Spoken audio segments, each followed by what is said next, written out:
সিদ্ধ ডিম দিয়ে মেয়োনিজ ভাবা যায়? এখন আমার মনে হচ্ছে কেন এই রেসিপিটি আমি আগে জানলাম না। ভাইরে ভাই, এত মজা এই সিদ্ধ ডিমের মেয়োনিজটা, তার উপরে আবার হেলদি। আগে যখন কাঁচা ডিম দিয়ে আমি মেয়োনিজ বানাতাম তখন আমার পরিবারের কেউই এই মেয়োনিজটা খেতে পছন্দ করতো না, বিশেষ করে আমার মা একদমই খেতে পারতো না। আর সিদ্ধ ডিম দিয়ে যখন আমি এই মেয়োনিজটা আমার মাকে বানিয়ে খাওয়ালাম, আমার মা তো এই মেয়োনিজের একদম ফ্যান হয়ে গিয়েছে। যেহেতু সেদ্ধ ডিমের মেয়োনিজ, সেদ্ধ ডিম তো লাগবেই। এর জন্য আমি 3টা ডিম সেদ্ধ করে নিয়েছি। এখন একটা একটা করে ডিমগুলোর খোসা ছাড়িয়ে নিব। ডিমের খোসাগুলো ছাড়িয়ে নেওয়া হয়ে গেলে আমি এখানে একটা ব্লেন্ডারের জার নিয়েছি, তার মধ্যে এখন একটা একটা করে ডিমগুলো দিয়ে দিব। তারপর এর মধ্যে দিয়ে দিচ্ছি 1/4 কাপের মতো নর্মাল পানি। এখানে কিন্তু অবশ্যই পানিটা ব্যবহার করতে হবে। তারপর দিয়ে দিলাম 1/3 কাপের মতো সয়াবিন তেল। এর পরিবর্তে আপনারা অলিভ অয়েল বা সানফ্লাওয়ার অয়েলও দিতে পারবেন। তারপর দিয়ে দিচ্ছি 1/2 চা চামচের মতো লবণ।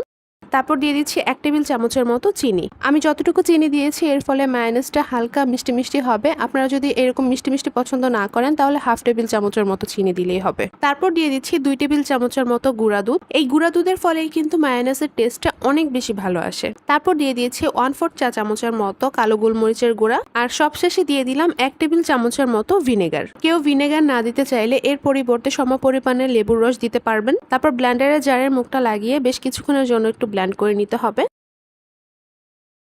কিছুক্ষণ ব্লেন্ড করে নেওয়া হয়ে গেলে ঢাকনাটা সরিয়ে একটা চামচের সাহায্যে একটু নেড়েচেড়ে দিচ্ছি। দেখতেই পাচ্ছেন মায়োনিজের টেক্সচারটা কিন্তু এখনো একদম স্মুথ হয়নি। এর জন্য চামচ দিয়ে একটু ভালোভাবে নেড়েচেড়ে নেওয়ার পরে আমি আরেকবার একটু ব্লেন্ডারে ব্লেন্ড করে নিব। ভালোভাবে মিক্স করে নেওয়া হয়ে গেলে ঢাকনাটা লাগিয়ে আবার কিছুক্ষণের জন্য একটু ব্লেন্ড করে নিতে হবে। মায়োনিজটা একদম স্মুথ হওয়া পর্যন্ত ব্লেন্ড করে নিতে হবে। হয়ে গেলে আমি ব্লেন্ডারটা বন্ধ করে দিব। এই তো মেয়োনিজটা একদম পারফেক্টলি ডান। আমি একটা চামচের সাহায্যে আপনাদেরকে একটু দেখিয়ে দিচ্ছি এর কনসিস্টেন্সিটা কতটা পারফেক্ট হয়েছে, দেখতেই পারছেন। কেউ বলবে এটা সেদ্ধ ডিমের মেয়োনিজ। আমরা কাঁচা ডিম দিয়ে যখন মেয়োনিজ বানাই তখন সেটা দেখতে যেমন হয় ঠিক তেমনই হয়েছে কিন্তু দেখতে। এখন এই মেয়োনিজটা আমি একটা বাটিতে সার্ভ করে নিব।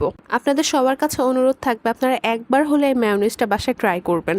আমি লিটারালি এই মেয়োনিজের ফ্যান হয়ে গিয়েছি। একদম খুব সহজেই কিন্তু কয়েক মিনিটের মধ্যে বানিয়ে নেওয়া যায় এই মেয়োনিজটা। আর টেস্টের কথা কি বলবো, এত বেশি অসাধারণ। আপনারা এই মেয়োনিজটা যে কোনো কিছুর সাথেই খেতে পারবেন। স্যান্ডউইচ বলেন, বার্গার বলেন, শর্মা বলেন, বা আমার মতো এইভাবে চিকেন ফ্রাইয়ের সাথেও খেয়ে দেখতে পারেন।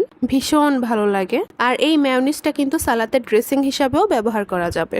আজকের রেসিপিটি আপনাদের কাছে কেমন লেগেছে তা আমাকে অবশ্যই কমেন্টে জানাবেন আর বেশি বেশি শেয়ার করবেন।